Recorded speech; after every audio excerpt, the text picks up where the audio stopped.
और बात एक और बड़ी खबर की करते हैं। कांग्रेस नेता हिमानी नरवाल की मौत के मामले में जांच तेज हो गई है। आज एसआईटी की टीम रोहतक जाने वाली है। एसआईटी को इस पूरे मामले की जांच की जिम्मेदारी दी गई है और प्राइमरी पोस्टमार्टम रिपोर्ट में बड़ा खुलासा हुआ है। जो सोर्स करें, जो सूत्र करें, उसके मुताबिक गला दबाकर हत्या की आशंका जताई जा रही है। तो देखिए, एसआईटी की टीम जो है आज हिमानी नरवाल मौत की जांच करने के लिए रोहतक जाने वाली है। रोहतक में एसआईटी आज छानबीन शुरू करेगी। एसआईटी को इस पूरे मामले की जांच की जिम्मेदारी सौंपी गई है और प्राइमरी रिपोर्ट जो आई है पोस्टमार्टम की, उसके तहत जो जानकारी मिली है, सोर्स ये कह रहे हैं, सूत्र ये कह रहे हैं कि गला दबाकर हत्या की आशंका जताई जा रही है। यानी अब एसआईटी इस पूरे मामले की छानबीन करेगी और उसके बाद एक एक करके इसका खुलासा होने वाला है। और देखिए, रोहतक में महिला कांग्रेस नेता की हत्या कैसे हुई या इसके पीछे कोई और बात थी, ये पूरी जांच अब एसआईटी के जिम्मे है। एसआईटी रोहतक पहुंचने वाली है और मामले को दो एंगल से जांचा जाएगा। वहीं महिला कांग्रेस नेता की लाश मिलने के बाद सियासत भी उफान पर है, जबकि महिला कांग्रेस नेता के परिवार वाले आरोपी के पकड़े जाने तक अंतिम संस्कार से इनकार कर रहे हैं। रिपोर्ट देखिए।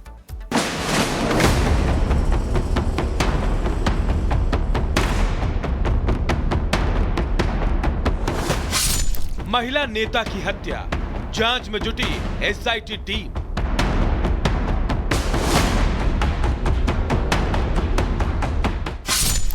दो एंगल से जांच करेगी एसआईटी, हॉरर किलिंग या हत्या।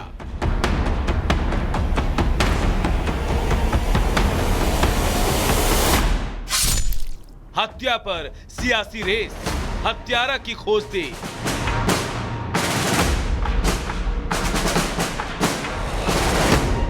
कांग्रेस नेता हिमानी नरवाल का बस स्टैंड में लाश मिलने से सियासी गलियारे में शोर है।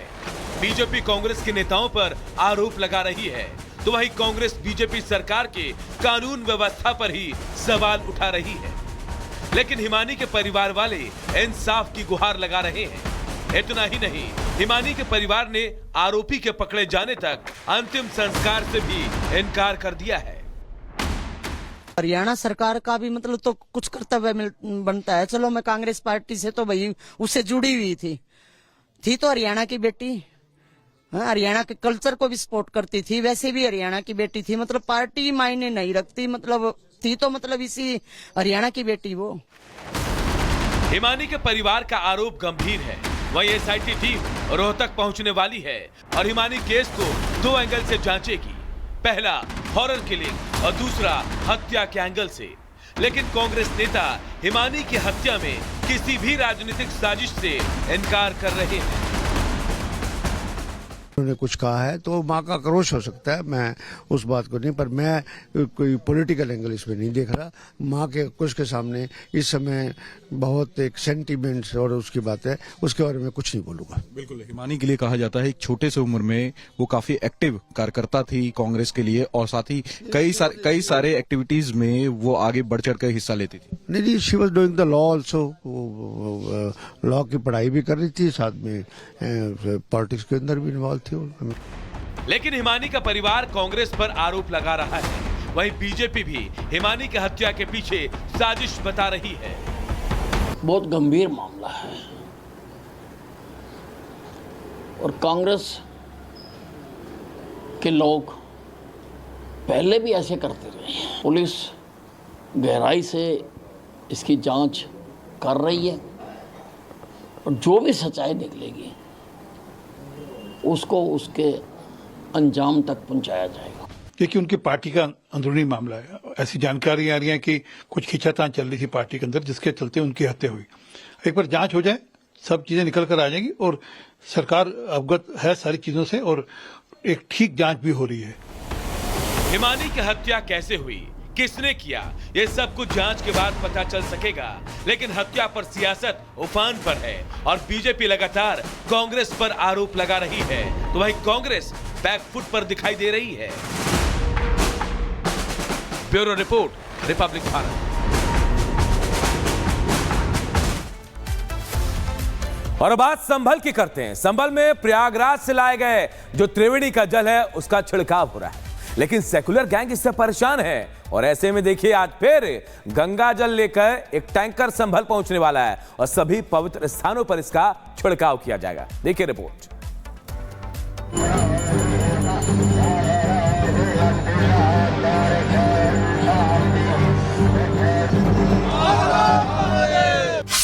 संभल में सनातनी एकता का शंखनाद।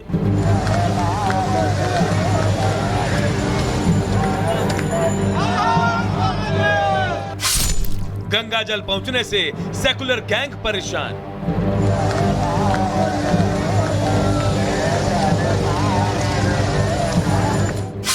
संभल पहुंचेगा गंगा जल का दूसरा टैंकर।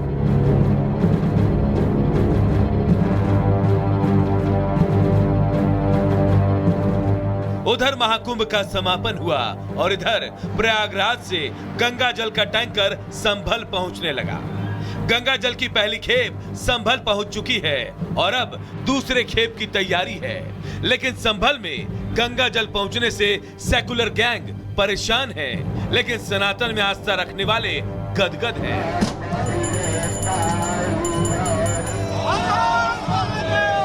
दूसरी गाड़ी है, सुबह तक वो गाड़ी जो है वो यहाँ पर पहुंच जाएगी और तमाम जो ऑफिसर्स हैं वो यहाँ पर है। आप लोग क्या प्रयागराज से आ रहे हैं? जी सर, प्रयागराज से आ रहे हैं। तो क्या पवित्र जल आप इसमें डाला हुआ है? बिल्कुल, संगम नौ से जल पंप के द्वारा भरा गया और गाड़ी में लोड किया गया। वहीं से हम लोग जो है संगम का जल लेकर के फायर स्टेशन चंदोसी पर उपस्थित हुए हैं। गंगा जल से संभल का शुद्धिकरण। संभल में गंगा जल की दूसरी खेप आने वाली है। करीब 2000 लीटर गंगा जल लाया जाएगा। प्रयागराज से पहला टैंकर संभल पहुंच चुका है। जल से भगवान कल्की का जलाभिषेक हुआ। खुदाई में मिले देवी देवताओं पर जल का छिड़काव किया गया। प्रयागराज से शासन द्वारा एक फायर टैंकर में या फिर अन्य किसी टैंकर के अंदर त्रिवेणी संगम का पवित्र तीनों नदियों का जो जल है उसको संभल भेजा जा रहा है। वो यहाँ पे बंसगोपाल तीर्थ, कुरुक्षेत्र मंदिर चंदोसी, नैमिषारण्य तीर्थ जिसे क्षमनाथ धाम के नाम से जाना जाता है, और तीर्थ रोड मंदिर हयात नगर, इन 4 जगहों पे वहाँ पे उनके कुंड में छोड़ा जाएगा। और वहाँ से लोग हैं जो जनपद में संभल में जो लोग कुंभ नहीं जा पाए, वो लोग यहाँ आके उस जल को है पवित्र जल से स्वयं का आचमन कर सकते हैं। योगी सरकार सनातन के उत्थान के लिए दृढ़ संकल्पित है। यही वजह है कि जो लोग महाकुंभ जाकर त्रिवेणी में संगम नहीं कर पाए, अब वो भी इस पवित्र जल से खुद को शुद्ध कर पुण्य के भागी बनेंगे। लेकिन ऐसे कार्यक्रमों से सेकुलर गैंग बेचैन है, परेशान है। लेकिन अब सनातन का शंखनाद हो चुका है। ऐसे में साफ है कि जो भी सनातन का अपमान करेगा उसको भुगतना पड़ेगा। Bureau report, Republic Bharat.